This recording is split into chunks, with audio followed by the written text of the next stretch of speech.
We've also done several things that we think have made this a much more attractive work environment. We've reformed our tort laws in the state. We've reformed the way workers' compensation works to make it a more predictable environment for our businesses. We've set up a new environment for captive insurance companies to locate in Tennessee, which has been very, very successful. And I think the point of all that is this: we understand that for jobs to be created, people have to put capital at risk.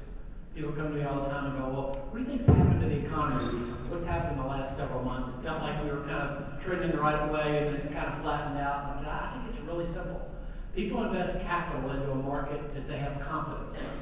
And between the government shutdown and the questions around the Affordable Care Act, there's not that confidence in the environment right now. So what we're trying to do in Tennessee is to provide that predictable environment that people know what they're investing into. Unfortunately, the situation in Washington makes that very difficult to do. But we honestly think we can do that in Tennessee and create that environment.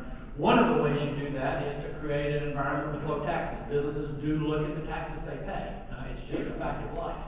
And so we've worked on making certain that Tennessee stays what it's historically been, one of the lowest tax states right now. Depending on how you look at it, we're the third or fourth lowest state in taxes if you add the local and state taxes combined. Compare that to the other 50 states. Like I said, we're definitely in the bottom 10%. We're either third or fourth, and some of those states that are better than us have a lot of oil revenue and some other things that we don't have to take advantage of.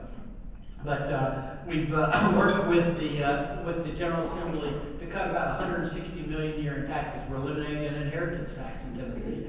Prior to this in Tennessee, if you died, you paid a penalty for that, beyond the obvious one. And we just didn't think that was right. We didn't think that people should be penalized for dying in Tennessee. And a lot of people were saying, well, I'm not going to. I'm just going to move my residence. And a whole lot of folks were moving their residence to Florida and other places that didn't have an estate tax. And so we're in the middle of phasing that out. We're phasing out. There used to be a gift tax in Tennessee. We were one of only 2 states that had a gift tax. Well, Tennessee, we don't take pride in being one of only 2 states that tax anything.